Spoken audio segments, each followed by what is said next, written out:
Welcome to Movies to Fall Asleep To. I'm your host, Tristan Miller, and I don't sleep so good. That's why I'm turning to the best of the best, some of my favorite people, to talk about their comfort movies, in the hopes that maybe, just maybe, I'll get a little shut-eye, and I hope it helps you get some rest too. So close those eyes, and open those ears, and drift off while we talk about our favorite movies.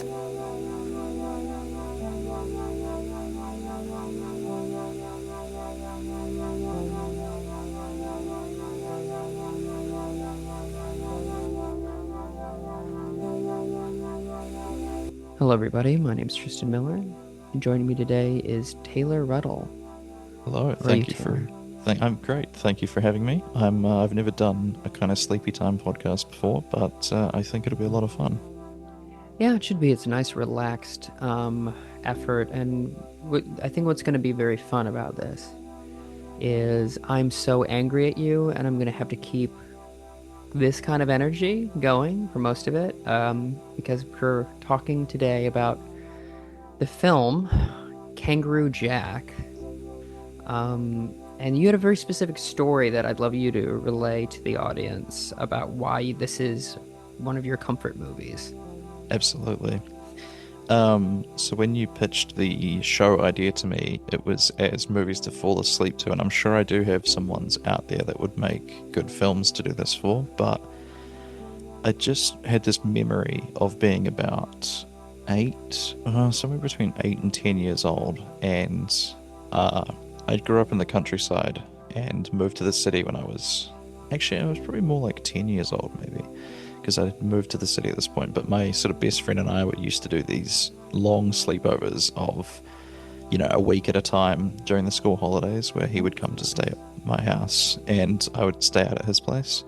Mm-hmm. And I remember in one of these times that I was staying out there at his place, I guess, you know how when you're a child you just kind of get sick sort of out of nowhere, or you just like, I don't know if this was... I still do that, dude. They call it an autoimmune disease, my man. Okay, maybe that's what I was dealing with at the time. Yeah. And you got sick. Yeah, I was not feeling well this time, and his house was this sort of I'm sure it was not as big as I remember when I was a child, but it always felt like this massive kind of, almost like a mansion.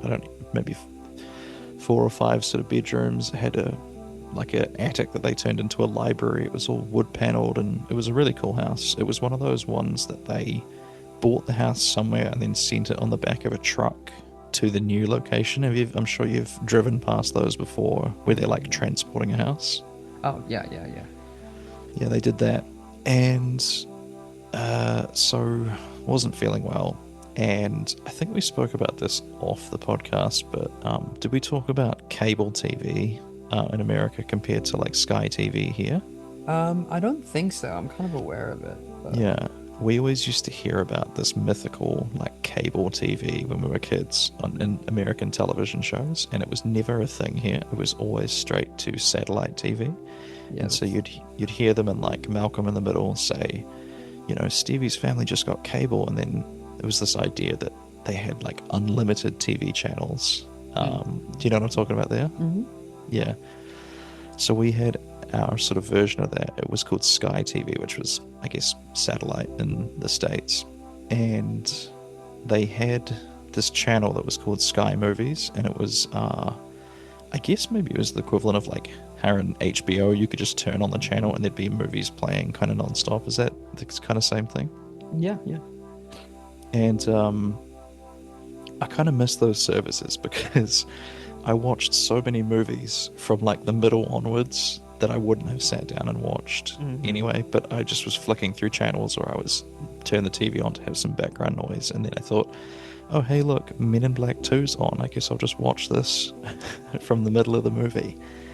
And I actually caught Kangaroo Jack from the start, but I watched it in a very bizarre way. I was lying on my side facing away from the TV, and I was kind of in the fetal position, and I was just staring at the back of the couch, but I was listening to Kangaroo Jack on the TV. And I got to tell you, man, that is a very comforting memory to me for some reason. I can imagine. Okay, so the scenario you're describing to me is often how I fall asleep these days. Yeah. I will put something on a screen and then turn away from it, and it's just like going. Um, It's one of life's greatest joys, I feel.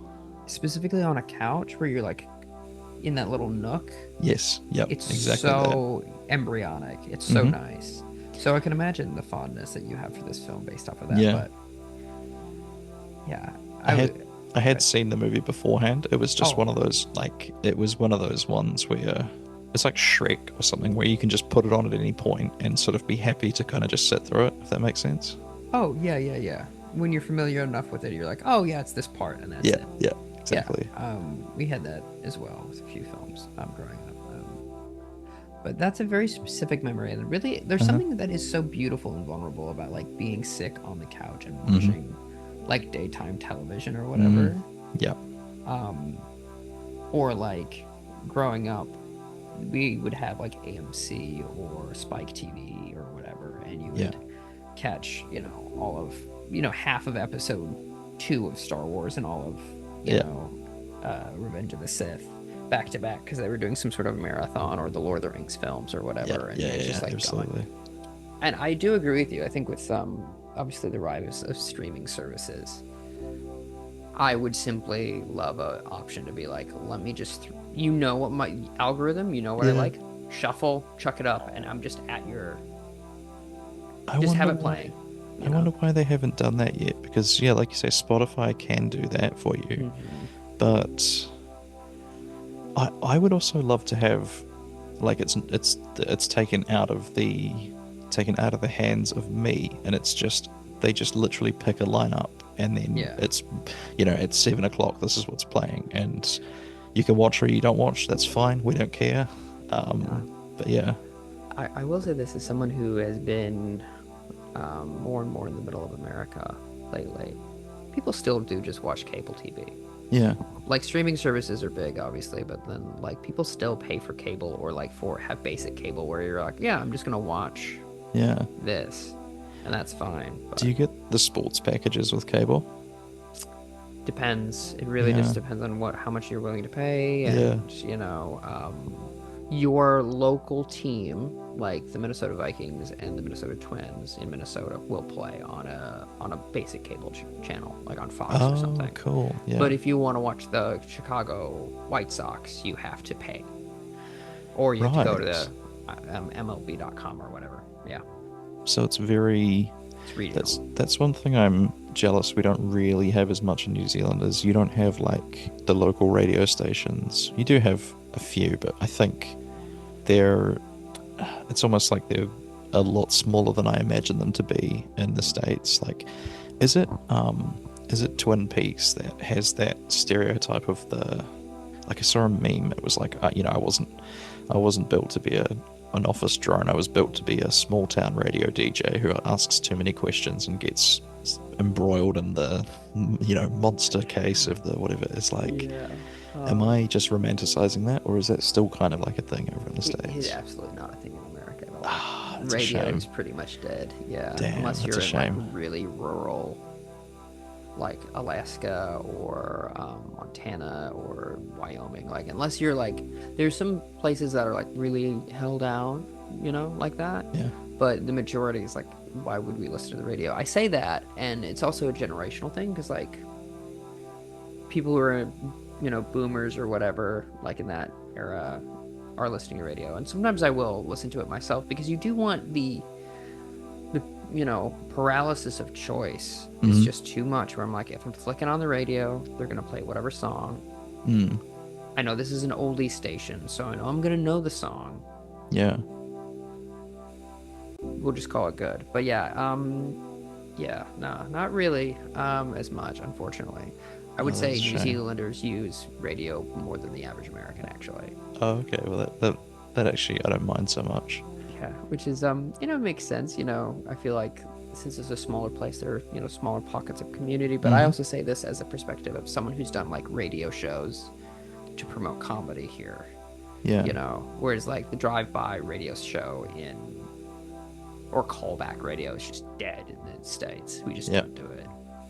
It's Talkback still radio, I guess. it's still unfortunately quite big here, I think. We have Listen, Haley Sproul does great work. I love what she does on the radio. I think she's so funny. But yeah, is it you would have heard of News Talk ZB, I think is the kind of callback the one that most people know here, yeah.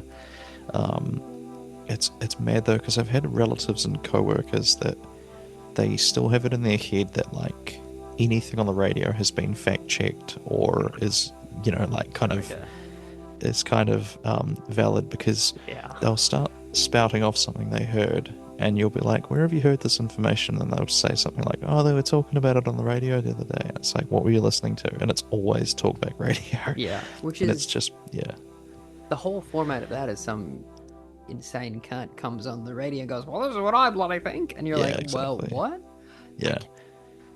Who's is it? Guy Montgomery or Guy Williams does a bit about how it's like gay marriage. Whenever you hear it on talkback radio, it always turns into someone wanting to fuck a dog. That's right. They think that's the next, Yeah, that the next sounds step, like, and it's like, "Do you want to fuck your dog? What's yeah, going on?" You know, or whatever it is. that's But right. Yeah. Um, it is um, bizarre. Um, it is bizarre how people just assume that's the next logical step from like, okay, two dudes want to be together, but it's like, and then naturally, with no steps in between, the next yes, thing is dog. Like, it just is such a big leap. I was thinking about this the other day. Do you remember the television show called Bananas in Pajamas? Did you Oh have that in yeah, the yeah, States? yeah, yeah, Yeah. yeah, yeah. They're coming down the stairs. Yeah, yeah, yeah. I was thinking about that as a watching that as a child, and I just thought like, what a off the walls TV show. There's like these 7 or 8 foot tall bananas walking around, and like their best friend is a family of teddy bears, and then there's just a rat that drives a car, and I think he owns like the local shop. And I just thought, where did they Dude, come up with this? it's fun to, I don't know where the people, there's that Leonard Cohen quote. If, people ask me where my ideas come, if I knew, I'd go there a lot more often. Oh, that's really good. Yeah, I like that. That's a Yeah, great. right? I'm gonna start saying that when people ask where do the ideas from stand up come from. Like, Hmm.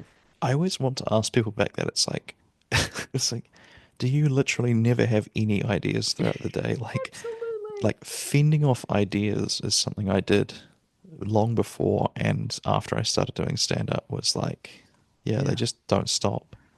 I mean, there's that whole David Lynch thing of, the ideas they're out there Yeah, and you just gotta, get on the right frequency and then they come to you, yeah, yeah. you know. Um, What do you think of so his mhm. lunch, eating the same lunch every day? You hear about that? Yeah, oh yeah. Oh, I'm big into Lynch. Yeah, But yeah, absolutely. But it's an insane meal. It was like tuna fish sandwiches for a while, and then yeah. he'd like have It was a Greek salad kind of thing at one yeah, point where he Greek was, salad with tuna fish on rye, which yeah, is an insane. He must have smelled so bad. And then yeah, also smoking while doing that. Can you oh, imagine? yeah, And then he did like like a fish fillet, not a fish fillet, chicken fillet with some sort of thing for a while, and he would just like yeah, get locked into cycles. yeah. Going to Bob's Big Boy famously and all of that. Did you ever hear about billionaire Warren Buffett's breakfast that he does every morning? So No. Try not this to listen to is billionaires. yeah, so I can understand this might be. I mean, I'm not endorsing him, but I just found this interesting. He has 3 possible breakfasts that he gets every morning, and it's like if the market is up, he'll Oh, spend like right. $2 and get like a full like McMuffin sandwich or something like that. Yeah. Then if it's neutral, he just gets like an egg McMuffin, and then if it's Hmm. down, he just gets 2 sausage patties or something. And like the difference between his up and his down day is like $1 or something like that. Yeah, yeah, But yeah, yeah, um, absolutely. I just found that really interesting. That It is. I guess that's one way to keep it interesting for yourself, and you're not going to get sick of the same thing every day. But um, yeah, my fondness for billionaires has diminished rapidly in the last few Oh, years, so it's I not would as imagine charming of a so. story anymore. Not as much, no. But back to Kangaroo Jack, if I Yeah, may. I saw this in absolutely. theaters and was woefully disappointed. Yeah. And I was doing some research about the film, and this made everything click into place. Hmm. This was filmed as an R-rated comedy. Yeah, yeah. I read that as well.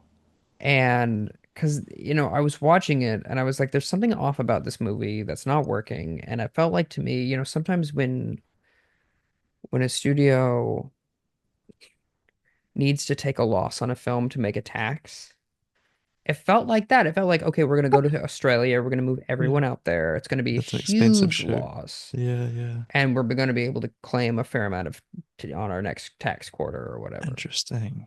But knowing that it was an R-rated comedy that got cut down to a PG movie Yeah. makes so much sense as to why none of it works. If I remember reading correctly, it was that the test audiences loved the kangaroo and they were like, we want more of the kangaroo in the film. So that's when they added the 3D talking kangaroo bits. That The is 100% correct. the end bit when they're driving through that shootout, actually like Mm. the whole end sequence where Michael Shannon, that's his name, right? Yep. He used to terrify me as a child. I think he just has the He's a ultimate scary like man. yeah, scary face. And there's that scene where he's arguing with Mr. Smith and he's got you can see there's clearly like flies landing on him and buzzing around him and he Hmm. just looks so unhappy and he keeps saying to him, "Do not agitate me." And Hmm. then they're driving through this canyon with like um the three main characters are on camels and they're all bumping into trees and stuff. And I had this feeling, I was like, it feels like the mafia characters are from a completely different movie and they've been like kind of forced against their will into this wacky cartoon adventure. Yeah, I absolutely agree. Yeah. Yeah, they do feel really out of place, and I do Hmm. like they made some modifications, obviously, with a lot of stuff, and one of them is like Christopher Walken's character. By the way, Christopher Walken is in this movie at peak Walkenism. He's so good. He's so good. He's so intense. It stars Anthony Anderson and something McDonald. What is his first name? Jerry Jerry O'Connell is the McDonald. main. Yeah. O'Connell, I think he is, isn't O'Connell. Yep, he? Jerry Yeah. O'Connell. Who actually voiced Superman for many years in the animated That series. absolutely makes sense. Yeah. Um,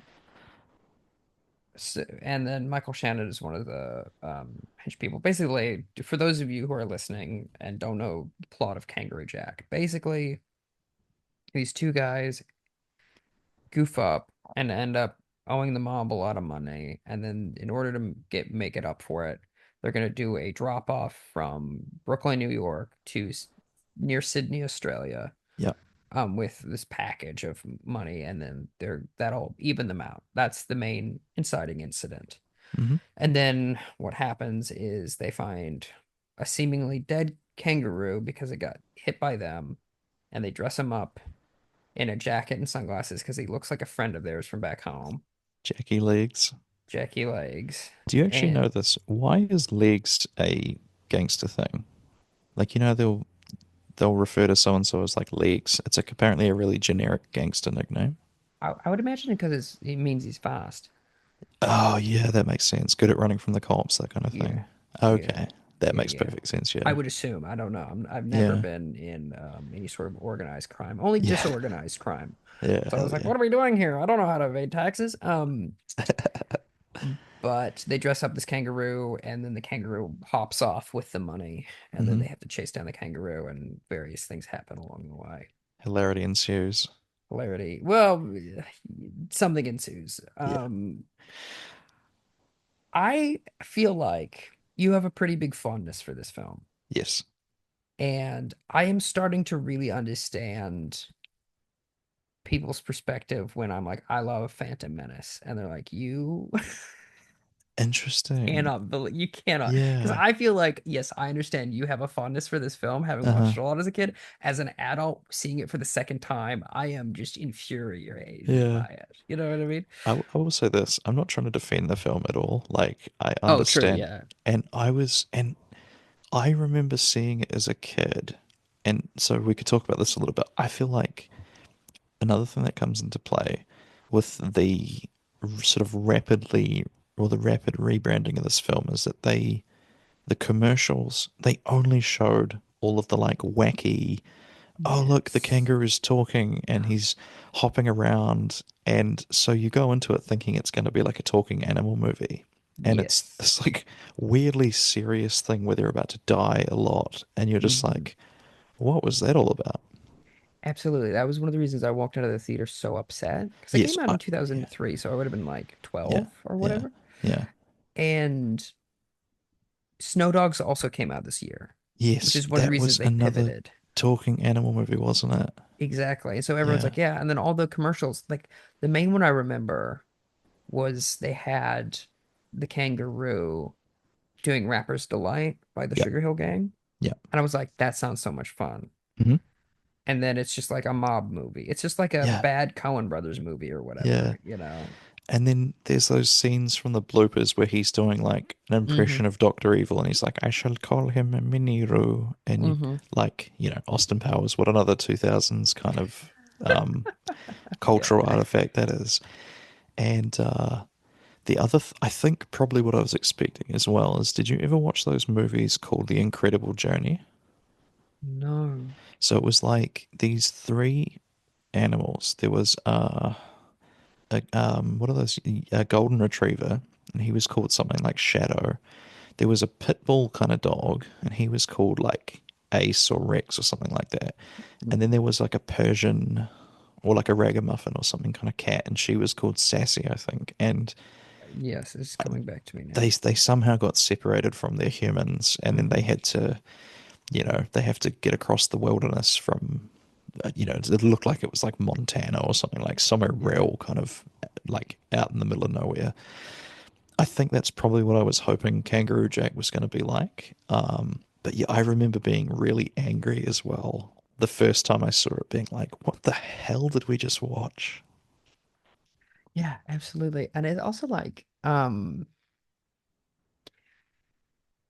some of the comedic choices make more sense if you think of it as like an R-rated comedy. Like even the Yeah, performances, it's like, oh, if this is like The Hangover, yeah, yeah, it makes sense. yeah, But when it's like putting in a context of a kids movie, it's like it's yeah. just so weird.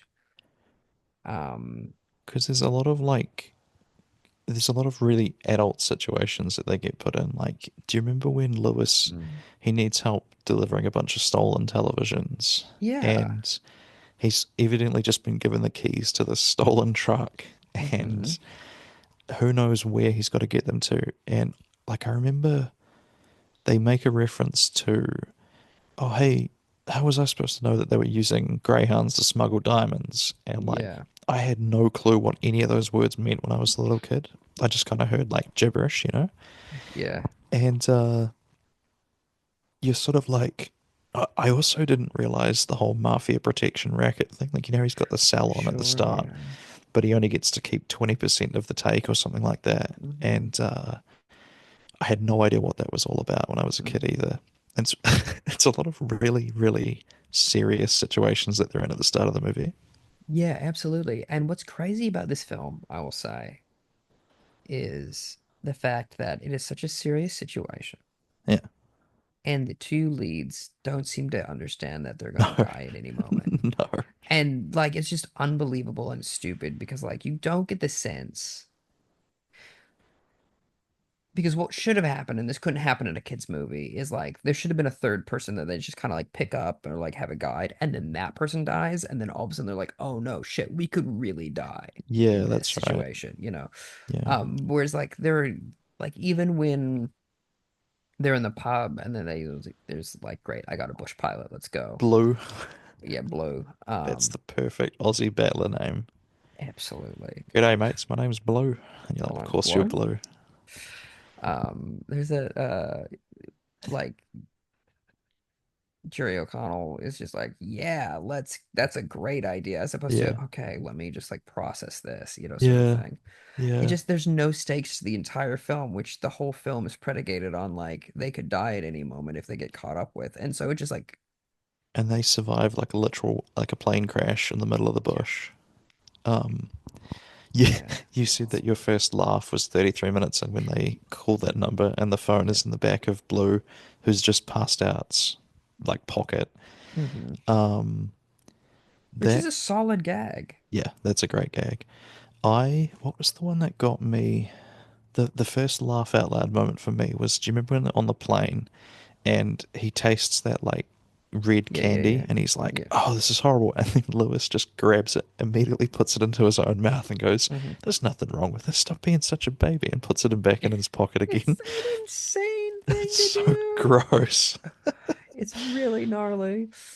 Do you remember when Um, they're in the plane bathroom and they're looking at the money and there's all those oh double yeah. entendres? Like, I remember that used to like split my sides as a kid of how Oh, funny yeah, it man, was. And then watching it back now, I was like, that is awful. deeply homophobic. Yeah. Yeah. And also I would say a joke that had been, what I'll say this is, how shall I put this politely? I don't know why I'm gonna put it politely. The movie doesn't deserve it, but I'll put it politely. A lot of the humor felt familiar, shall we Yeah. say. Yeah. And not even familiar as in like they're using tropes, but like that's a joke from Wild Wild West. Yes. Yeah. It's the Yeah. exact same kind of like scenario. And then there's a couple other moments that I'm like, oh, you just lifted this from another movie. Yeah. It's very Cool. like, it's very paint by numbers in a lot of places, Hmm. isn't it? Yeah. Yeah, and I One, would say one that. scene Mhm. I was gonna say one scene that I thought was genuinely really funny is when Chris Walken is he starts get tripping over his words and he's like, Yes. "Look what they're doing to me! They're making me." And then like later on, you see that he sits at his desk with like a dictaphone, and it's like, "Your word is amorphous," and he's like, "After Johnny Legs got whacked, his head was amorphous." It's just That's like, what is he doing? that is really good, and that feels like a reshoot because um like there's certain words that they like overdubbed. Yeah, yeah, And so if you plant that seed that that character is like saying, malapropisms or whatever, you can yeah, kind of get away with it. Like yeah. chicken blood, it Chicken was blood, chicken yeah, shit. It was chicken yeah, shit. And then we're yeah. like, well, we can't say shit. It's PG and just going to be Ah, distributed that by makes sense. Disney. So let's like revert this thing. There's a good-ish gag on Michael Shannon at one point grabs Anthony Anderson's ear to get him to shut up and goes, do you understand what I mean? He goes, I can't hear you. And then he speaks louder. And Yeah, I'm like, that is a good joke, but so poorly executed, yeah, in my yeah, opinion, where I'm like, that has legs. yeah, But I think a lot of my issue is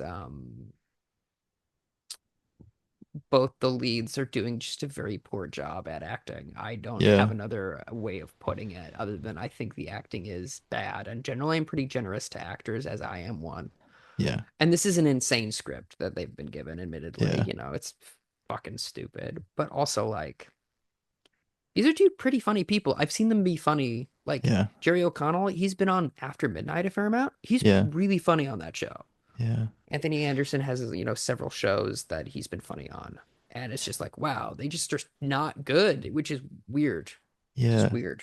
I think that "Can You Hear Me" gag was actually done better in A Bug's Life. There's a bit where Hopper, I think, who was voiced by Kevin Spacey. yes, that's what it was. Yeah, I was going to say Nuts. Frank Underwood. Yeah, he says something to his brother, the brother who's kind of the like Mhm. neurotic, quick talking one. He's like, "I don't want to hear another word out of you," and then he's like, "Do you understand?" And the brother's like, and he's like, "I said, do you understand?" He's like, well, "You said I couldn't respond. How can I tell you if you don't want to hear from me?" Like, I thought that Yeah. gag was quite well done in Bug's Life. But yeah, I Hmm. did laugh as well when he's like, oh, he's grabbing him right on the ear and then Hmm. asking him a question. Yeah. Um, It's like again, it's a solid gag. It just like falls flat for whatever reason. I think I will say this. Michael Shannon is really good in this he's movie. terrifying in this movie. He's so scary and he's so pissed off in a way He, that's not yeah, menacing. He's like, I don't want to do this. uh-huh. Like, do you remember when at the end, he sort of like rescues them from Mr. Smith Hmm. and he's trying to suss out what's happening. Like, why has he got the gun pointed at Smith? And then he, Jerry O'Connell, what is he called? He's Charlie in this, isn't he? Yes. he says to him, "Oh, this is it Jessie? She's the like Yep. wildlife conservationist." And Hmm. Michael Shannon just does this kind of like, huh, like he just kind of makes a noise with his mouth open, and you're like, he didn't even say anything there, but like that's exactly what I pictured his character to have. He Yeah. just, yeah, he really nailed that character. Um, there was Yeah. another thing that he did.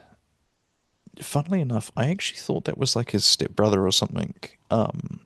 When I until this most recent rewatch, I thought Michael Shannon was his was what is he, Salvatore? It's Chris Hmm. Walken's character, Salvatore. I thought he was Salvatore's son, but he's just like the next in line to be the, I don't know, the Don or the Capo or whatever the top rank is. Yeah. Um, what did you think of the callback to the Go Long kid when he throws that bolo at him at the end? I mean, it's a solid callback, but it didn't Yeah, do much for me. yeah. I will say I'm gonna probably, unfortunately, butcher this last name, but Hmm. David Numbujara, who Is he plays Jimmy? Jimmy. Yeah, He was great. he's great. He's in Australia. He's in like a lot of Aussie movies. Yeah, And he's just fantastic. And I'm yeah, really glad they got use out of him because like he yeah, shows up in that first scene when Michael Shannon and his gang show up as like, yeah. oh yeah, I'm gonna show you I'm gonna be your guide. The tour guide, yeah. Yeah. And then I'm like, that's because I recognized him from like other Australian films I've seen. Right, I'm like, right. this is a really waste of a good character Oh, actor. just to And be then a, yeah. yeah, and then it circles around, which is great. Um, I loved when they do that overhead shot as mm, they pick up Blue and they're driving along, and then Blue drops some information from them, and then is that like, I don't know if it was slowed down or not, but the way Blue hits the ground when he's thrown out of the when he's thrown out of the car, and you just hear that yeah. kind of like oof as he hits the ground, Mhm. and then he gets up and he just drops. Should have never left the pub and starts Yeah. walking again. And then they throw Jimmy out exactly the same way, Yeah. like a couple of minutes later. Yes. That really Yeah. tickled me. Just the way they land. Something about it was just great. I agree. I think it's very well executed. It kind of to me doesn't make like logistical sense. Like you still need these guys' help. Yeah, You yeah. know, also it should have happened a third time. That's right. Yeah, they should have You been a know, third a there should third have been throw. somehow Michael Shannon gets chucked out or Yeah. whatever, you know. The character of Mr. Smith, I mean, you've obviously spent a lot of time in Oceania, but did he read as a legit Aussie to your ears? Nah, I Yeah. don't think so. No. He reads to me like an Australian character written by someone who's never lived in Oh, Australia before, because every oh line of yeah. his is like, I'm gonna feed you to the crocs. And you're like, we get it. He's Australian. We can Yeah. hear from his accent. He doesn't also need to be like, oh, you're one banger short of a Barbie, mate. And just like all these like Australianisms.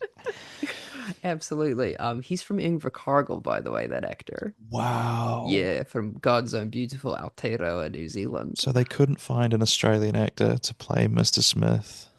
That is He's an insane. Abraham Lincoln Vampire Hunter. That rules, actually. Who does he Sorry, I'm play in on. that? I don't know.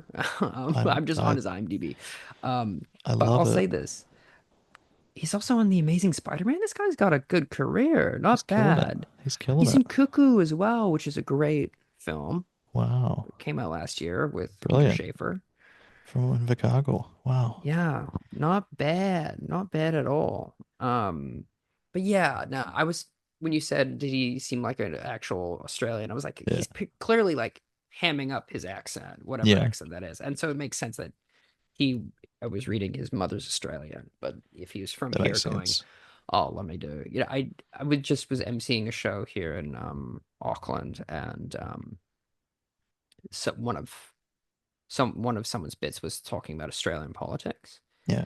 And I said it's always fun hearing New Zealander do an Australian accent because it's like hearing someone do a worse cover of a song, you know? Because it's like the New Yeah. Zealand accent for me is preferred. And then you go like, okay, well, Yeah. I don't know about That's all so that. funny.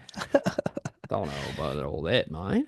I had to Um, do I did some voiceover for a podcast that was like, I think it was a sort of cop or sheriff audio drama sort of thing. and one of the episodes happened in Scott Base in Antarctica, so they needed some New Zealanders to play police officers, Sure. and the script was like kind of the same writing as Mr. Smith's dialogue, where it's like every line there was something to remind them that I'm Kiwi, or these characters Yeah, are yeah, Kiwi, yeah, yeah. and I thought, do I fight this and do I tell them like, hey, that's probably not how someone would talk nowadays? But then I thought, who's it for? It's probably for Americans, and to Americans it probably sounds fine. So I just recorded the lines as is and sent it back, and the guy's like, perfect, exactly what I wanted, love it. And so Right. yeah, right, whatever. Yeah. Um, I do the thing I said to you is like it is giving Bart versus Australia, Yes, where like yes, I'm absolutely. surprised no one's like, "What are you talking about, you bloody drongo?" Yeah, Something that no Drongo. one's fucking said in 40 years or whatever. But Yeah, yeah, it there's is. that. Mhm.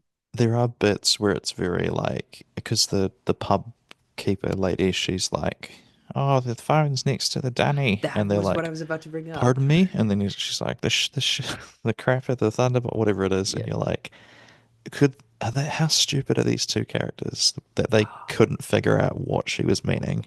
Also, how stupid is this bartender to hear the accent and you go bathroom?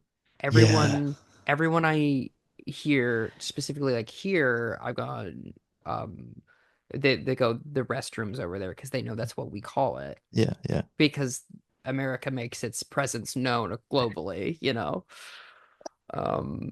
But yeah, that scene bugged me. It's also like the so are you aware of the conceit called the idiot's plot Maybe. in literature? What is that? Is that where you can't write a character smarter than you?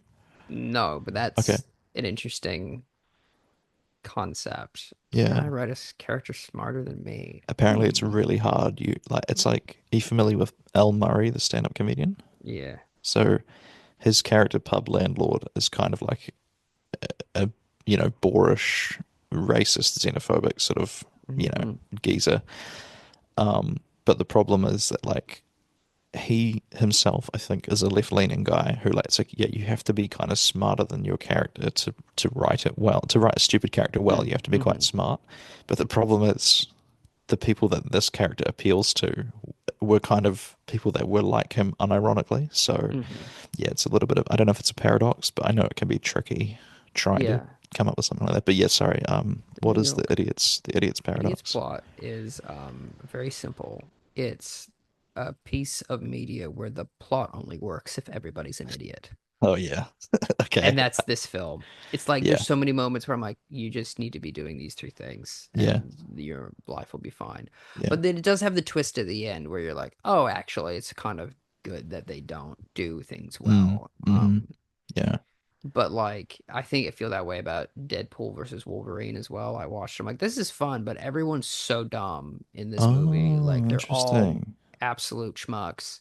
Really? And like because if you just stopped and for 5 seconds and went, oh, let me work this out, Yeah. it'd be better off.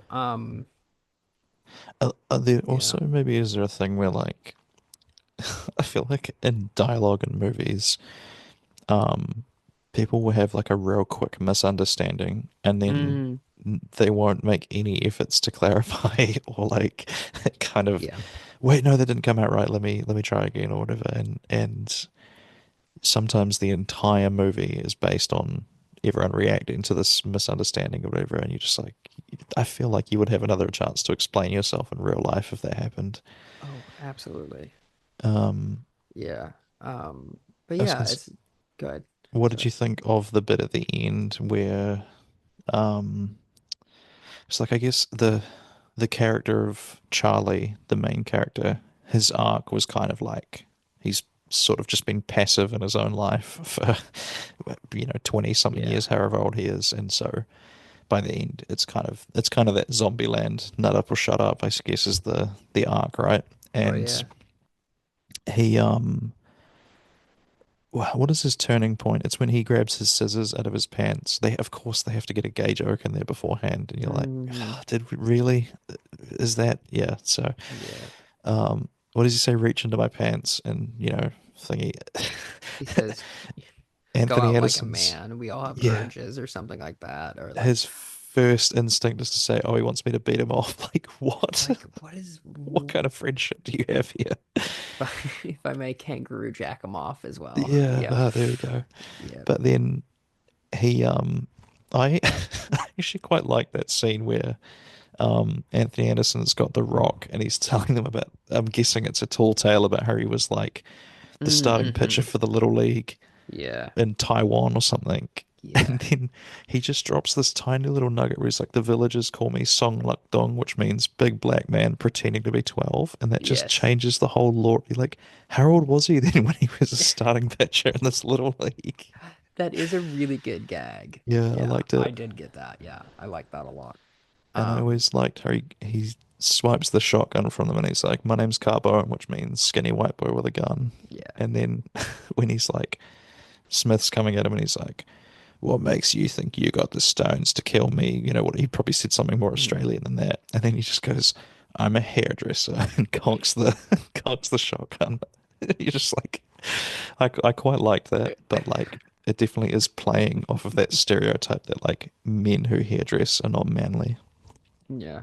which I think we've Which eliminated, thankfully. I'm not where I'm from.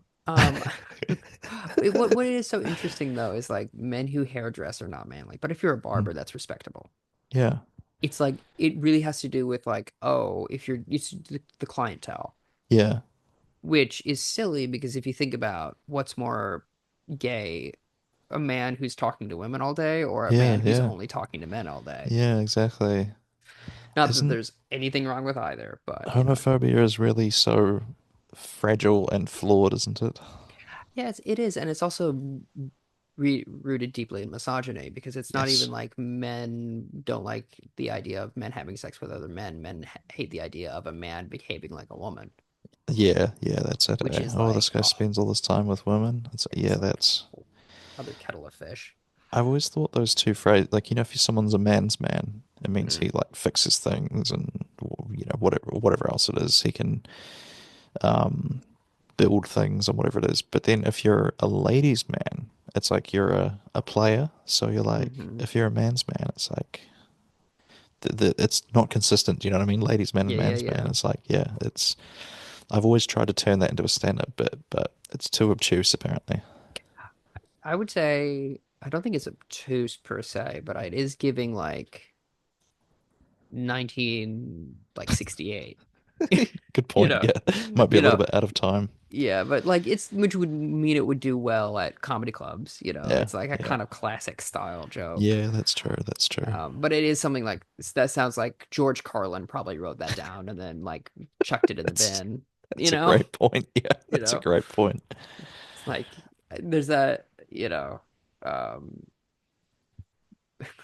What is his name? From Honey I Shrunk the Kid, Rick Moranis.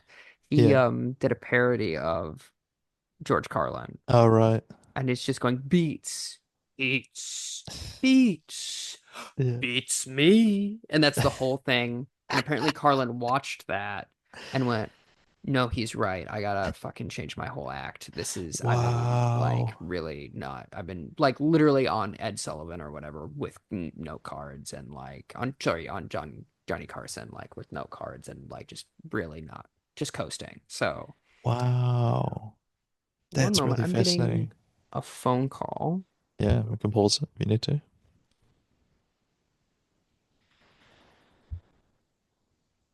I want to talk about that initial flashback scene Hmm. where you see Lewis save Charlie. Yeah, yeah. The amount of needle drops in this movie is crazy. You mentioned that last night when you were watching. Yeah. Yeah, there's like so many songs, but specifically they use the Superman theme, Yeah. which is like, how much did that cost? True. You know? How can you it's so weird hearing it out of the context. Warner Brothers was the studio that produced this, so they probably had Mm, access to it. yeah, that's true, true. Yeah. One thing I would like to point out that I don't know if gets enough credit, but apparently the like you know, there's like the Marvel Cinematic Universe. That's Hmm. kind of the thing at the moment. Um, the DC like cartoon universe through Warner Brothers has been steadily chugging along for like the last 30 years. And Yeah. like, I mean, they must be making just enough money to keep justifying making more of them. But I I went to my brother's house kind of recently and we sat down and watched what apparently was like the equivalent of Avengers Endgame for this, Hmm. cartoon. It was, everything happened. It was this big cataclysmic thing, and I was like, wow, that was a pretty wild movie. And he's like, oh yeah, they've been building up to that for like, the last 20 movies or something. But yeah, the Warner Brothers, they've sort of been the champion of DC Comics forever, haven't they? Yeah, yeah, absolutely. Yeah. Have you watched any of that Harley Quinn show? Oh, there's a TV show of it. Yeah, yeah, yeah. I was not aware of this. Yeah, it's from HBO, which is owned by Time Warner. Yeah. Um, Is it a and cartoon or is it's it a car Margot Robbie? it's a cartoon. Oh, no, And I haven't it's seen it. like it's kind of in the style of I don't know what else, like Futurama, like it's like Yeah, people are like cursing. yeah, yeah. And Ellen Cartoon for Tudyk adults, whatever. Yeah, yeah, plays the Joker and Clayface, and that's really fun. yeah, And Kaylee Cuoco, who plays Penny in Big Bang Theory, is Harley yeah, Quinn, and she's really funny on the show. She's really yeah. good. Would highly Awesome. recommend. That's cool. It was very interesting that they used the Superman music in Hmm. Kangaroo Jack, but then the superhero, he had that like compass or something, which was, I'm guessing, from an imaginary superhero. So that's kind Yeah, of yeah. interesting there. It's like Captain Amazing or whatever, Yeah. and I'm like, oh, clearly Captain America. Yes.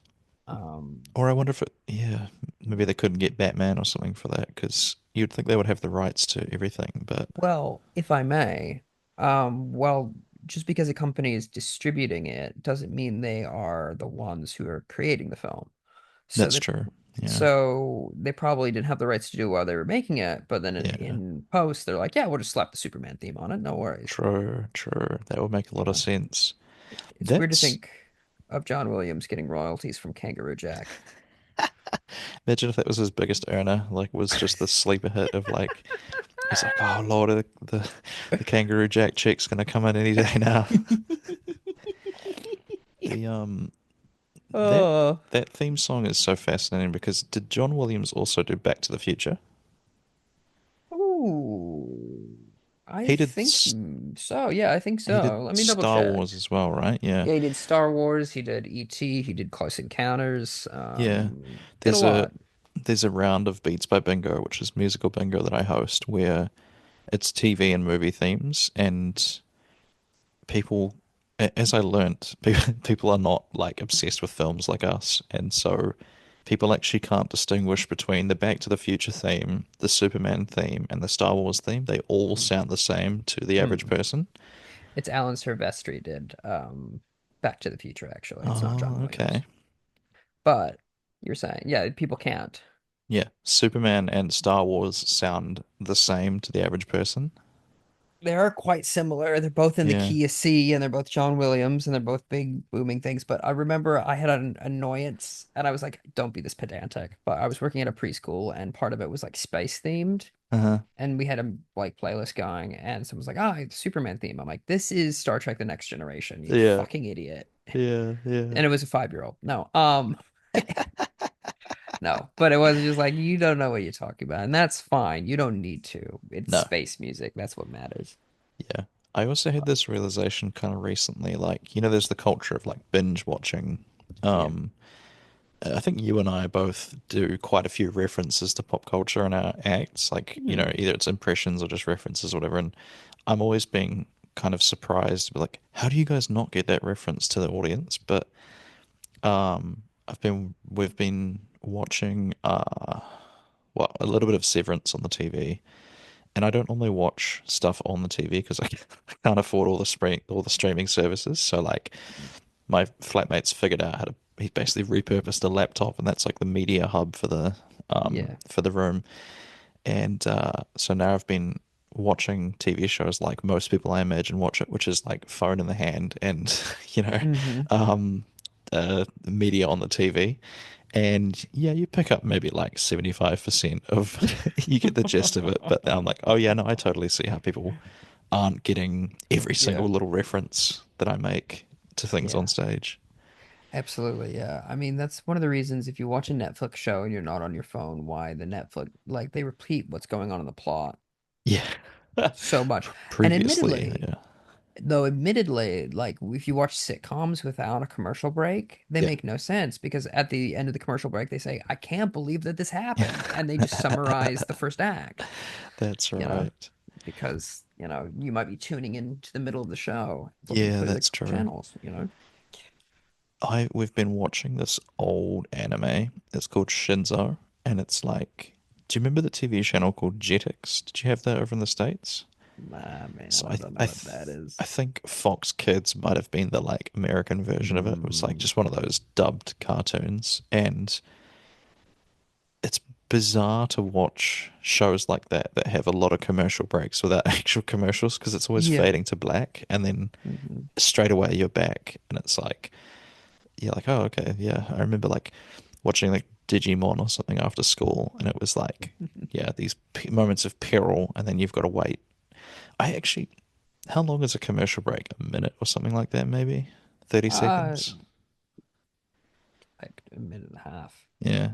It felt like forever when you're a little kid, Yeah, but yeah. I would bet it's a lot shorter than I thought it was now. Well, it's 22 minutes an episode for a 30-minute slot, so that's an 8 minutes scattered throughout, generally three Yeah. commercial breaks. So that's, 3 minutes each. yeah, more or less. Wow. Yeah, Damn. No, I yeah. could see why that was hard to sit through then. 3 minutes each. Yeah, because you're like, what's gonna happen? And since you're a kid, obviously time feels different. Um, Yeah. Going back to what we were saying about like wanting to stumble on things, I do want commercials for shows that are designed that way, Uh-huh. but I would like them to be vintage commercials that they port in. Oh, yes. That'd be Yeah, great. Um, absolutely. but The yeah, there are some websites that I know they give you like a simulation of TV from your era. Um, interesting. I can't remember what it's called anymore, but it's that kind of thing where you just click which decade you were born in, and it's just one stream, and it will be Hmm. like, you know, we're both 90s kids, so it'll be like Buffy the Vampire Slayer or something like that. And then it does actually put commercials in at the commercial breaks, and they are of the time that they were in. That's It's so it's a very good. cool little project. Yeah, we'll actually go and check it out again, see if I can remember after this. A project I've always wanted to do. That's not like a project, like creative project, but it was to figure out the air times of all there was a point where three shows of Star Trek were kind of on all at the same Oh, time. the same like year Yeah. kind of thing. Yeah, yeah, There was some overlap and like figuring out what day of the week it was premiering and like shift them to like watching one a week because I'm such a huge fan of the one a week model yeah, because it gives you more time to talk about it, blah blah yeah, blah. And what yeah. was so interesting about like Star Wars Acolyte, I don't know if you called that one. Um The Acolyte, is that the one with Trinity from The Matrix? yes. I never watched it, but my brother showed me like the opening scene, that fight in the restaurant. Yeah. Was it good?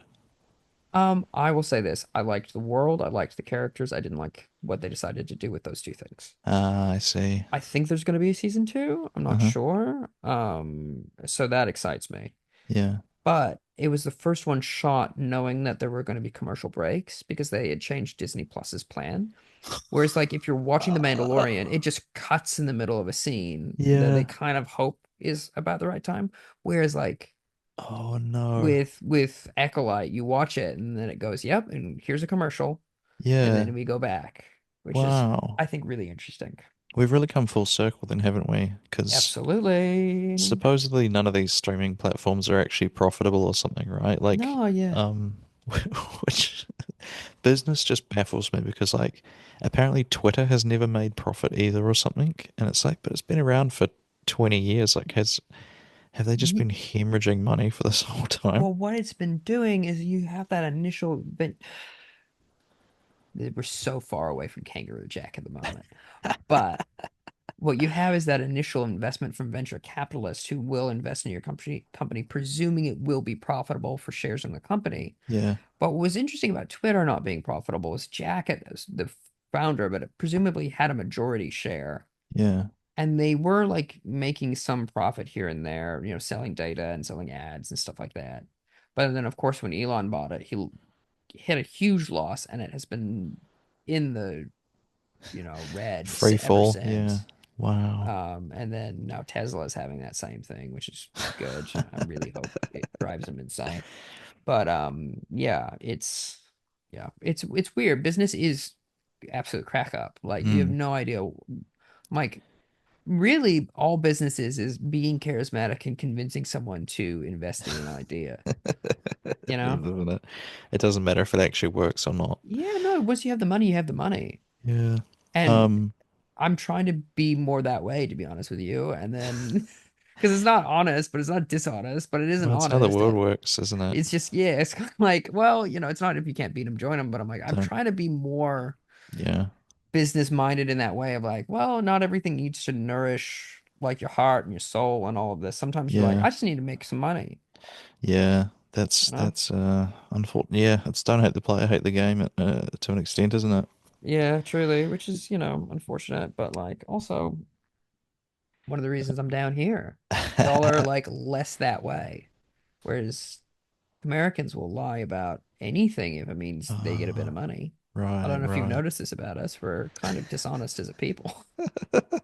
So, I honestly hadn't, but I think I'm kind of naive in that sense. Jumping it back to Kangaroo Jack. Hopping back to Oh, Kangaroo yeah, Jack. there you go, you got me. Um, what did you think of what did you think of the unnecessary romance at some Oh, I point? hated it. I really hated it, I must say. Because there's that moment where they're all like behind the waterfall.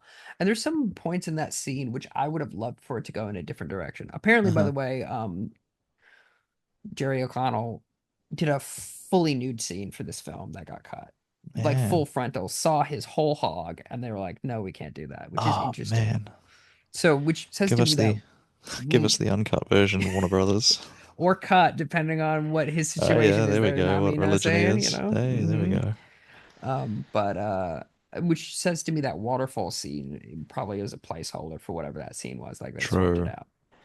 But yeah, I hated it. There's that scene in the waterfall where she's like, "Don't come in here," and he's like, "Listen, I'm hot and sweaty. I don't really care," which Yeah. is a fair point, Yeah. actually. Yeah.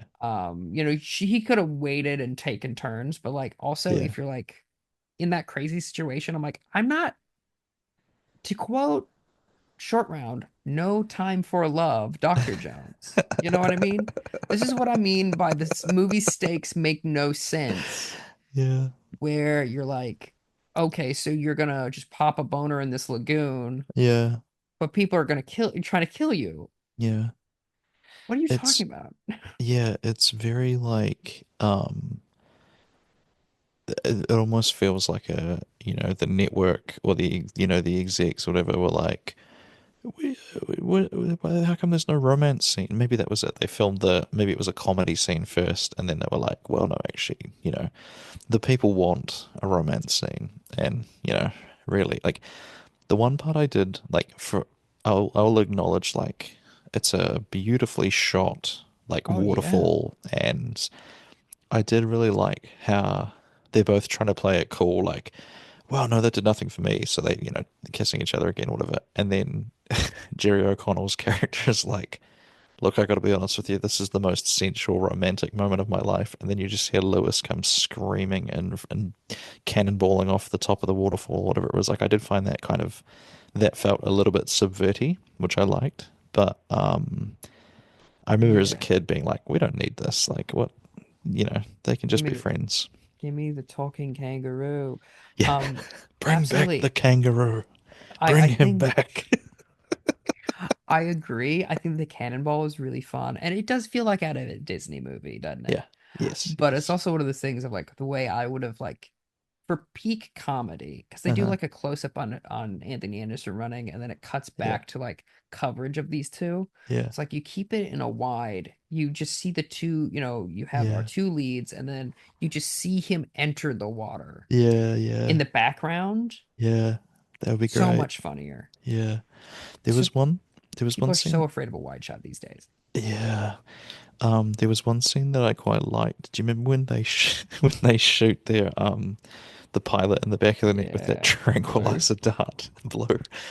And then they've been chasing this kangaroo with the gun, and they're like about to shoot him. Of course, Lewis has to drop "Say hello to my little friend" in there, Classic. and then there's that shot where the kangaroo is just stood there watching the plane, and you hear them faintly screaming in the Yeah. background. I really liked that scene because it was like the what do you call it? The whiplash of like Yeah. The everything matters, juxtaposition. and then it's like this kangaroo just slowly watching the plane fly in the background. Absolutely. Can I tell you that's the second laugh that the movie got out of me? Hell yeah. Hell You yeah. know, that really was funny. And my only issue is they cut back to the plane, whereas like you should have just watched the whole thing. It just You, zips, falls down, crashes, yeah, and then the kangaroo hops off. It's real yeah. Looney Tunes stuff. I would say, So, yeah, that was what I was going to say. Is like, it feels like in some scenes, these characters are invulnerable, and then in other scenes, when the people are waving guns around, it's like, how are we supposed to believe that this gun that Frankie's holding is going to kill them when Lewis has just jumped from the top of a waterfall and, completely uninjured? They've survived a plane crash. Like, and more importantly, Charlie's got kicked in the head by a yeah, kangaroo. That would exactly. kill you. Yeah, yeah, You would be out cold for hours. yeah. They're crashing into those, what are they, like termite mounds or something? Yeah. It's like the line as Lewis is driving, he goes, "Careful, Lewis. I think you missed one back there." He's Yeah, just been which is crashing, really good. crashing through all of them. Oh, yeah. And then Hmm? the big peril at the end where he's like hanging over the edge and you can see that rock or the root or whatever it is he's hanging onto like coming away, and it's like, yeah, there's a real, it goes between like you say, Looney Tunes cartoon violence to like these gangsters have real guns and real Bowie knives, and Mhm. suddenly there's like stakes again. Yeah, it's very odd. It's like, I mean, you can tell that the movie's at war with itself due to its Hmm. re-edit, is basically what it kind of feels like. Yeah, yeah. Um, yeah, I'll also say something two demerits away from the film for Anthony Anderson shouting the call. Now, admittedly, calling a kangaroo the F slur is funny. Like conceptually, I wondered about that. I think he said fella, but there's one time he says fella, and then there's another one that I think he just says the F slur.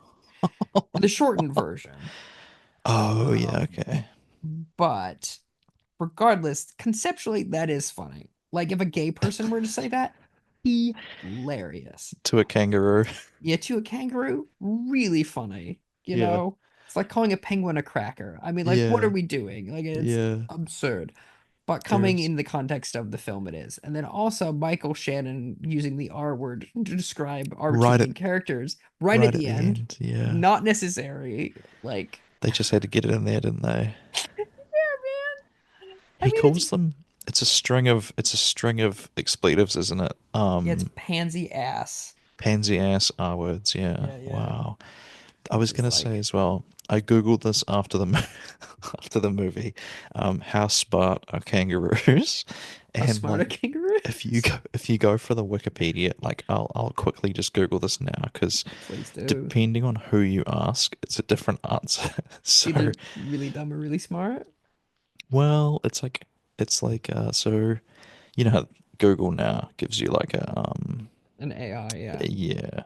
So if you search kangaroos, um Google AI overview says kangaroos have shown surprisingly high cognitive abilities in studies, including the ability to communicate with humans, suggesting a greater level of intelligence than previously thought.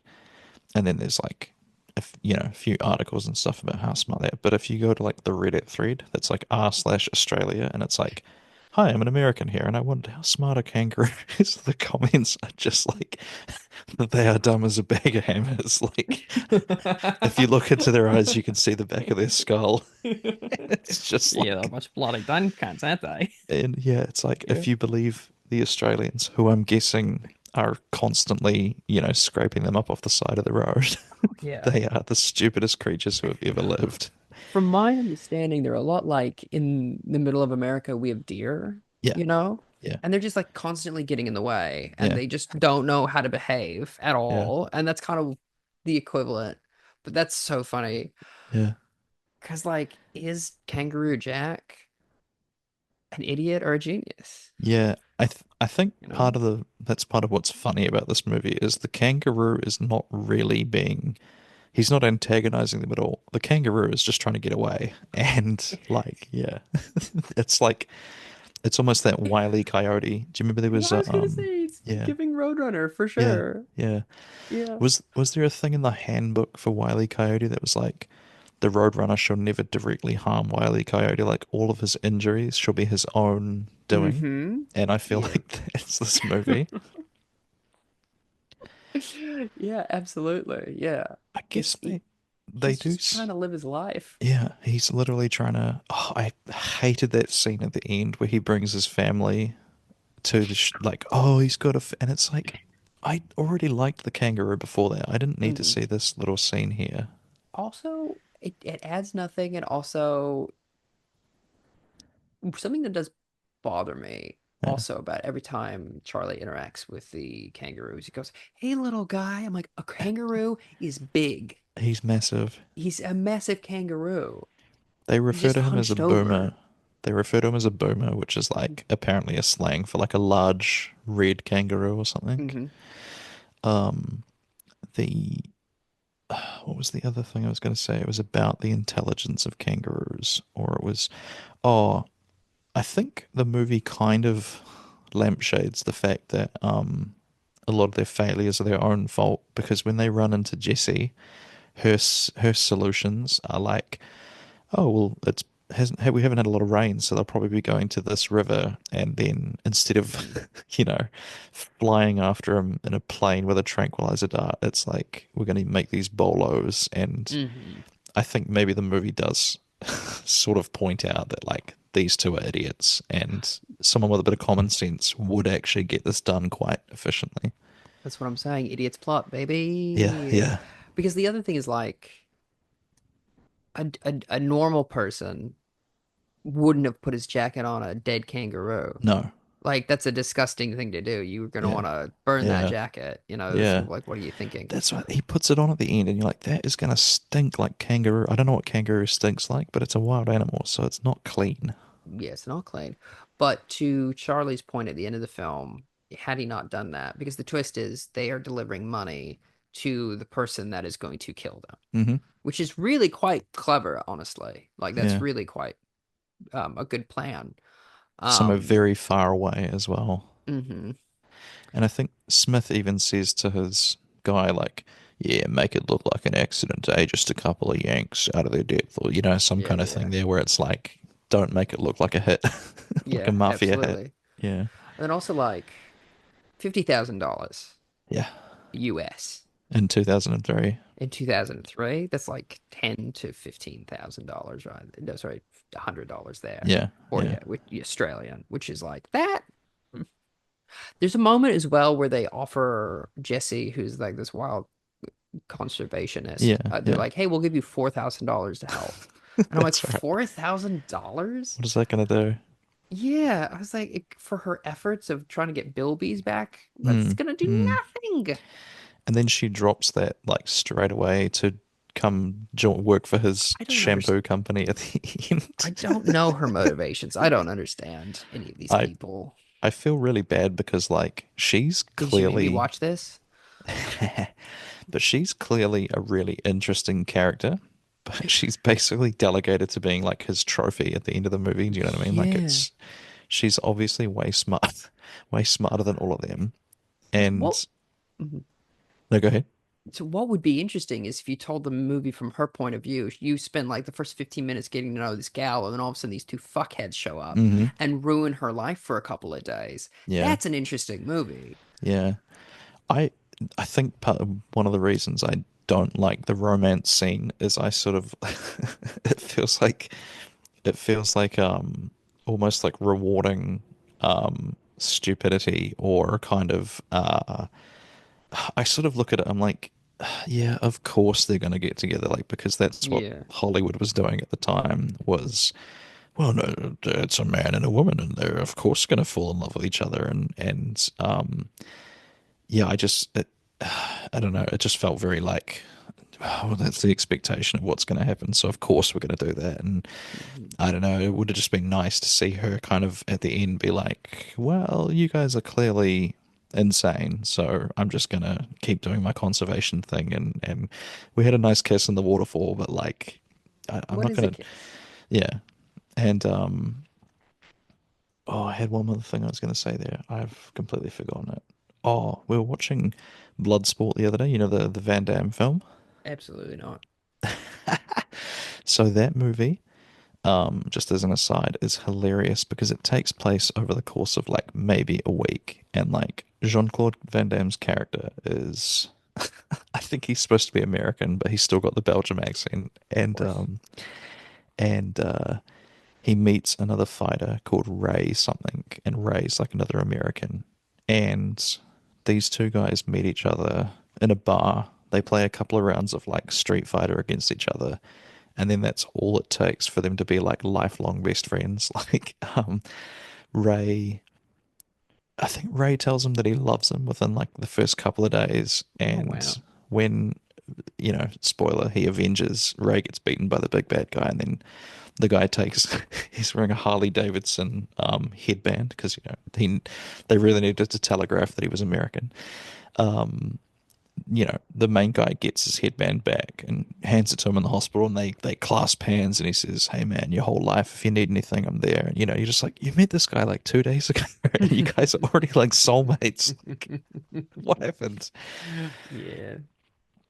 And it's the same thing. He sort of like, there's a reporter, she's there, and she's trying to get the scoop on this illegal kumite that's going on, and they hook up like immediately, and then she's already like willing to throw it all away to go with them, and they're like, basically portrayed as being like in love, and it's like, you met this guy yesterday. Like, what is Yeah. going on? I mean, I'll say this. I can kind of excuse it when it's in like high adrenaline situations True, where true. you're like life or death, whatever, let's just have a Yeah, go. yeah, But when it's like normal, you're like, yeah, maybe just give it a couple, yeah, yeah. um, that's something thinking about episode 2, Attack of the Clones, a Mm, lot because everyone's like that. Everyone seems to have a lot of issue with that romance, which I can understand why, but I understand, I think, what George was going for. But there's that moment where they kiss right before they get into the arena, right? uh-huh. Yeah, They're about to die. yeah, Just fuck it, go for yeah. it, you know? Yeah. Absolutely. Why Yeah. would you not? Yeah, Yeah. Are you kidding me?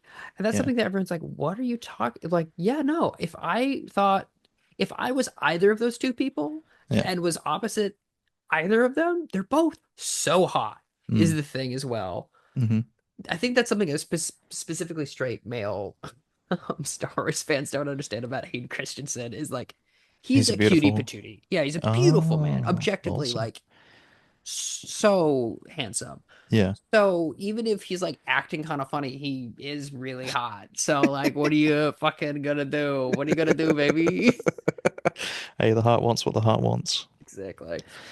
But yeah, Uh, um, and I mean, it was kind of paralleling from the original trilogy where Leia kissed Luke before he was about to swing across that gap or whatever. yeah, And yeah, it's like, yeah, she thought he might die afterwards. Like, yeah, it's like, yeah, no, yeah, that makes perfect sense.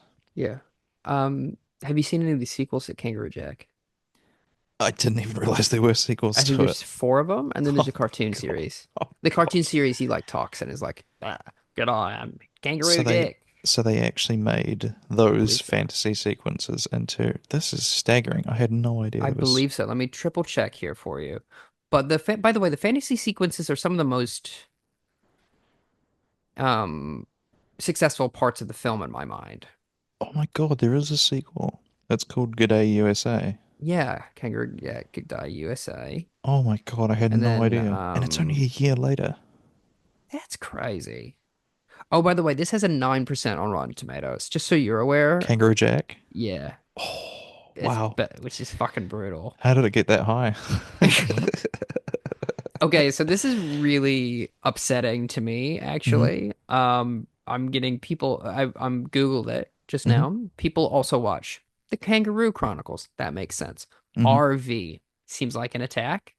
Racing Stripes, The Pacifier, The Animal, The Agent Coding pacifier. Banks, Sea Spot Run, and Snow Dogs. I'm like, Yeah, wow, being I read can for see that. filth here, Yeah. actually.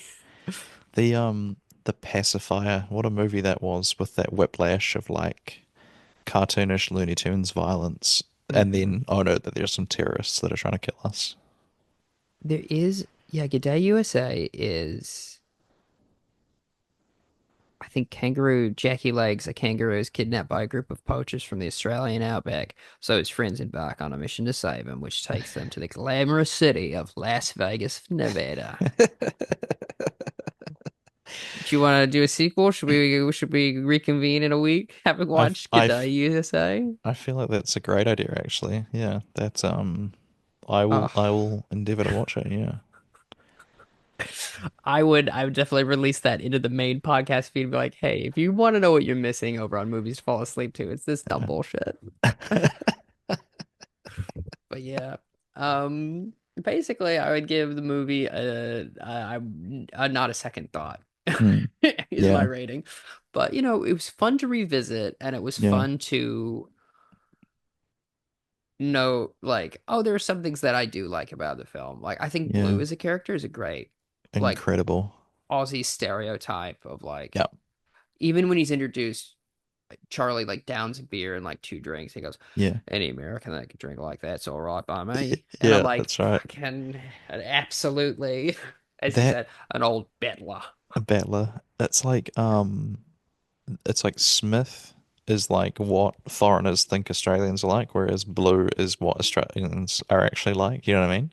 He's the most Yeah, yeah. authentic character. And then what really impressed me is like when they, like, you know how he's like, he passes out on the floor, and then when Yeah. they're in the air, they're like, I hope that pot of coffee and a Red Bull was enough to wake him up. And they're like, are hmm you all right, Blue? And he's like, ha, it's just me morning ritual, lads. And he's Yeah. like, completely sober again. And then what really surprised me is like how competent he actually is when he's sober. Like they Oh, crash yeah. and he's on that radio, and then there's that one hint of doubt where they're like, hey, which way's east? And he's like, that way. No, no, no, no, wait, that way. hmm And then when he's on the radio to like, I don't know what they are, like the bush rescue or something, he gives really precise and really clear like directions as to how to find him. And so you're like, he does know what he's doing. He's Yeah. just an alcoholic as well. I believe the term is functioning Functioning, alcoholic. he's very high functioning alcoholic, yeah.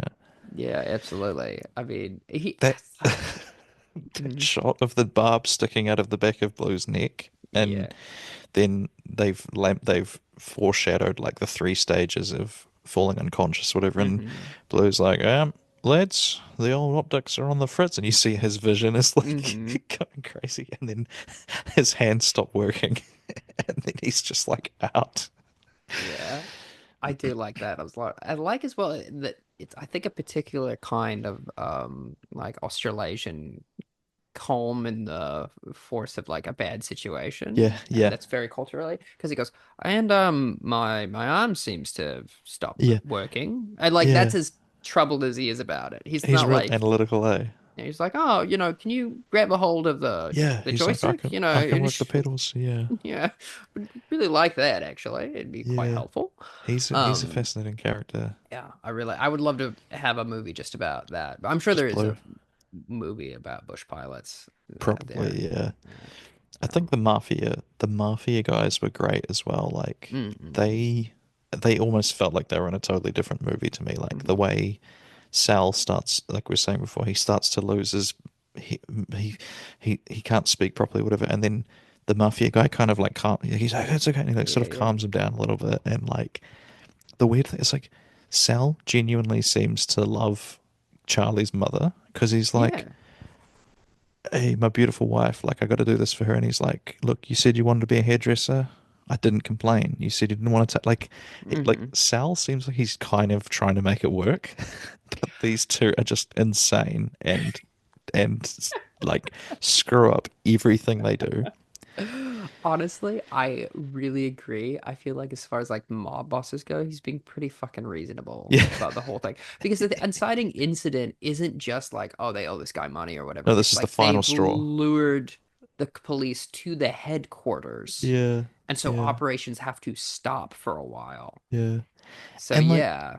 the mafia gangsters are even like it's like yeah, sure, they don't like Charlie, but they kind of look at him as like the little brother or something. Like, he rolls Mm-hmm. up and they're like, "Hey, Carbone, what are you doing here?" Like, they're just kind Mm-hmm. of like, yeah, they're not bullying. I mean, I'm sure they do have a lot of passive aggressive comments from him and stuff, but like, yeah, they they weirdly seem to tolerate him. Yeah, yeah, for sure. I mean, like, I mean, that's the other thing. If you're the boss's kid, you get a little bit That's of a, true. Yeah, that's zhuzh. true. Yeah. But yeah, they're two idiots, and like, that's not Sal's fault, you No, know?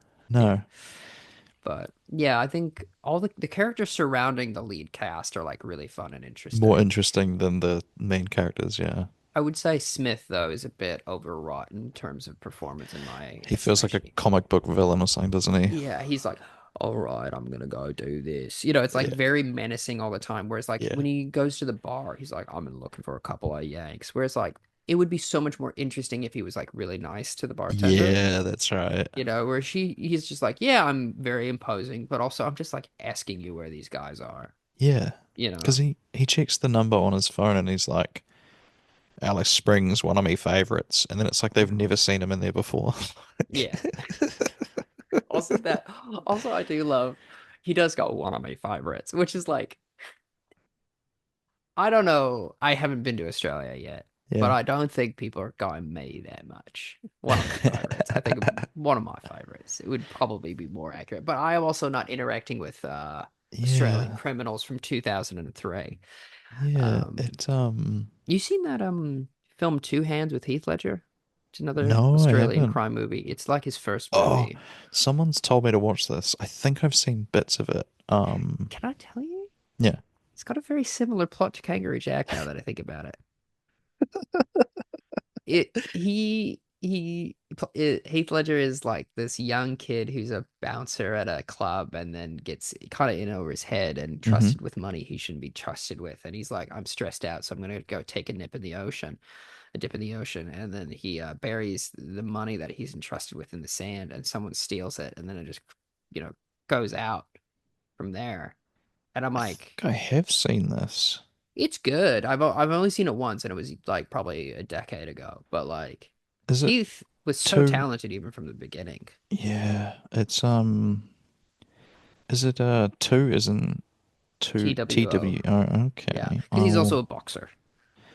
that makes perfect sense. There's like a lot going on in the movie, honestly. Yeah, But I feel like I have seen it actually. It's been that long that I only vaguely remember bits of it. But now that you're talking about burying it on the beach, I'm like, yes, I do feel so like I I remember propose a that. double feature of Kangaroo Jack in Two Hands. Two hands and Kangaroo Jack. Yeah, that sounds Yeah. like a good one.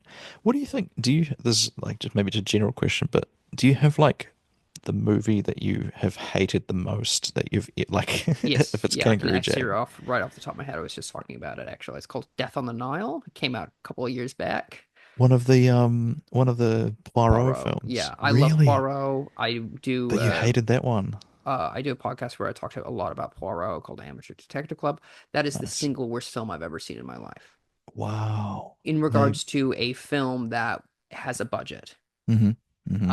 It's just so boring. There's so much green screen. Um, Kenneth Branagh is really good at acting. I He's like really him a good as lot. Yeah. Poirot. Yeah. Um, don't get me wrong, but it's also got the most problematic cast in the world because Gal Gadot's in it, Armie Hammer, Letitia Wright, Yes. um, Yeah. and Russell Brand. Like it's Oh just, no. oh, you just can't watch it. You know, there's Yeah, only Emma that's Mackey is in it, and she's the yeah. only one who's like a normal person.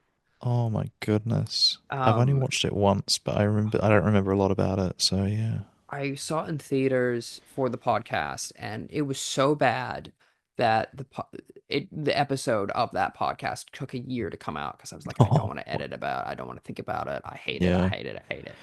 I can Um, understand that. but I would say Murder in Venice, which is the most recent installment of the Poirot that he's done. I enjoyed quite well. I thought he Is that out? like, yeah, it's been out for a couple of years now. It's a Damn, I'm really smaller one, behind. you know. I I need think to that's the watch last that. one they're doing. Yeah. So So do you like this maybe could be a conversation for another one, but do you like the Knives Out series? can't say that I do. Really? Can't say that I Interest dislike it. Can't say. interesting. I think it's two on the line. It either needs to be Clue or it needs to be a murder mystery, and it's riding I that see. line where it's like, what are we doing? Right, Um, right. Also, as someone who, and this is again not the movie's fault, as someone who has seen a lot of murder mystery media because of the podcast, I'm Uh-huh. like we just before this we were recording an episode for it, which is we're we're talking about the 13th season of Agatha Christie's Poirot from the BBC. We've Yeah. watched up until that point. I've seen a lot of Poirot, Oh and wow. murder mysteries in general. Yeah. So when I watched Knives Out, I'm like, that's who it is. When I saw the poster for Glass Onion, I'm like, that's who it is. And like You you can can just just pick him. yeah, I can just kind of pick up on it because I'm like, what would be the most interesting choice and the most subvertive, but not really, and blah blah blah blah blah. Yeah, yeah. So there's that element, but so if it was like more entertaining, I could kind of put that to the side. Where it's like Yeah. this is just a really fun movie, but devastatingly, my mother when we were watching Glass Onion, 20 minutes in, a joke happened, and she went, "Oh, is this supposed to be funny?" Which is brutal. That is devastating, Brutal, yeah. yeah. But Yeah. generally, I'm not a huge fan of it. But I like Ryan Johnson and what he does, and I'm Yeah. happy he's making those movies. I Yeah. wish they would let him. I wish the Star Wars thing with him would work out, though. You know, What happened with Star Wars? He was it Rogue One or something he it wrote was or Last Jedi, and everyone had a problem with it for some dumb reason. And really? then yeah, and then when episode 9 was getting slight, they offered it to him and he said, I just got so much shit for that last one, why would I do Oh this, man. kind of thing, which I understand, and he's Yeah. been Knives Out has been doing really well for him, Mm-hmm. but yeah, it just like it's a bit of a shame, but Yeah, I agree. I assume you like the Knives Out series based off of your reaction. I really liked the first one. Hmm. And then the second one I flip-flop between being like I think it's like I love Benoit Blanc. I think he's great.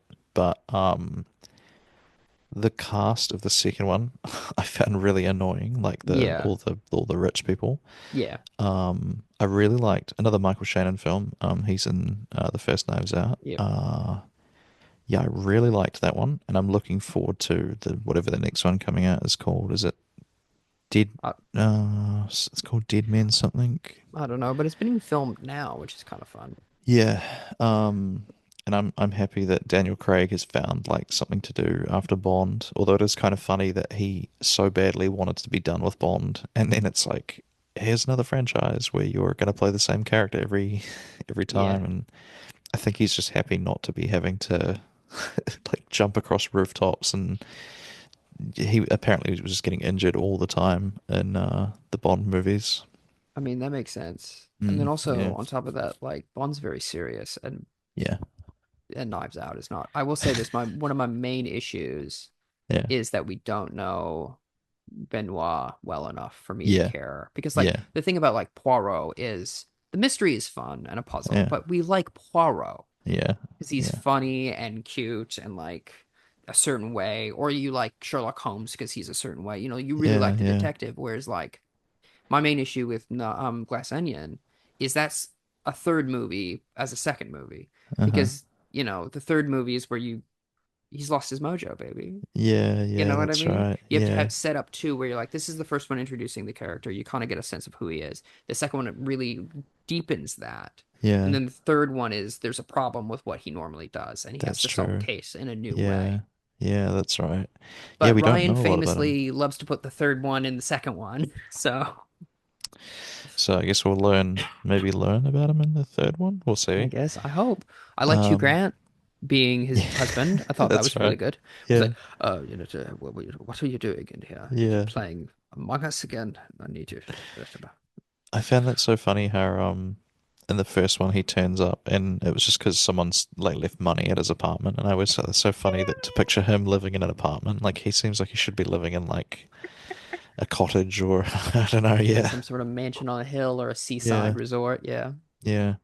Um, is Poirot your favorite what do they call them in Knives Out? The Gentleman's Sleuth or something like that? Is Yeah. Poirot your favorite? For sure, by far and away. Yeah. I would say I do love Columbo as Yeah. well. I think he's fun. Yeah. But like he's a cop, Yeah. you know.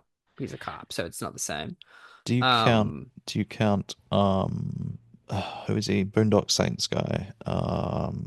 Willem Dafoe's character in Boondock Saints. Is he Smecker or something? Do you count him as a? He's he's a definitely an cop, ex. isn't he? He's the FBI, right? He's a Fed. Yeah. Yeah. Yeah. Actually, he's not strictly a detective, I suppose, but yeah, he's definitely got that Oh, eccentric. for sure. Yeah, he's like a fun character to be sure. If we're Yeah, I talking love him. like just general people who are detectives, Dale Cooper from Twin Peaks, number one, True. S True. tier. Yes. Yeah. Then right below that, Fox Mulder from X-Files. Yeah. Yeah. Then Poirot.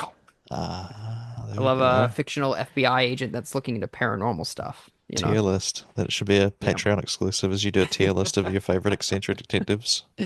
What about you? Who's your favorite go-to? Oh, that's a great question. Well, it's one you've posed me, so I'm glad you Yes, think it's no, good. you've hit me with the Uno reverse there. It's true. I really like the Boondock Saints, so Hmm. I don't know if he's maybe number one, but he's definitely in the top three. Um, who are some of the other ones we haven't talked about that I also like? I quite liked, Batman? yeah, he's the most eccentric detective, isn't he? Mm. I quite liked, what was he called? He was called something like Lundy from Dexter. He was Oh, right. the older cop, I think, and like they gave him like weird eccentricities. Like he would always, if he had the opportunity, he would always sit over like a river or something with his feet in the water. That was like one of That's his fun. little, yeah. And like no matter what he was doing, he always had lunch at the same time every day. Like he would stop what he was doing to go out and have his lunch, and they were just a couple that I remember from it. But I always liked the character. Mulder's definitely got to be up there. Like he's just, you know, a classic for a reason. Um, yeah, I Adrian suspect. Monk is also good. You're a big True, true. Monk household. Yeah, Um, hmm? I'm probably more fond for like Daniel Craig than I am for Poirot. Cause, no, not Poirot, Benoit Blanc. Because now that you mention it, he's a very blank slate of a character, but I just like him. Mm, So yeah, that's kind of yeah, that the makes handful sense. that I like. I'll say this, having seen Brokenwood, a few episodes of that, great New Zealand detective show. Oh, Highly I've not seen recommend. that. I'll check it out. Yeah. My parents keep watching. They're a big detective fiction household. Nice. Did you see the So one called Ludwig with David Mitchell as the main character? David Mitchell. Yeah, from Peep Yeah. Show. Yeah, Yeah. Sorry, I just wanted to do my David Mitchell impression. David Mitchell. The thing about David Mitchell is you have to make sure he kind of sounds like a cartoon mouse, yeah, that's you know. right. But yeah, Um, no, I haven't. yeah, he plays they're like twins, John and James Taylor or something I think they're called, James and Taylor? I think that's one of the characters' names. That's funny. Yeah, is that someone else? That's a musician as Oh, there well. you go. There you go.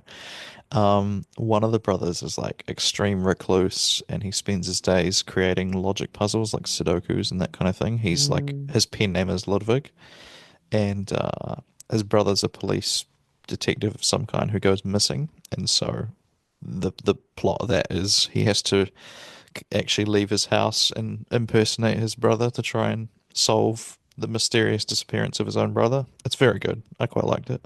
that sounds compelling to be Hmm. sure. Because he starts off not wanting any, he doesn't want to have anything to do with it, but then he kind of realizes that murders are just logic puzzles, and then suddenly Oh, he's sure, yeah. actually really good at solving murders. Yeah, that makes sense. Yeah, that's Mm, fun. it's definitely worth watching.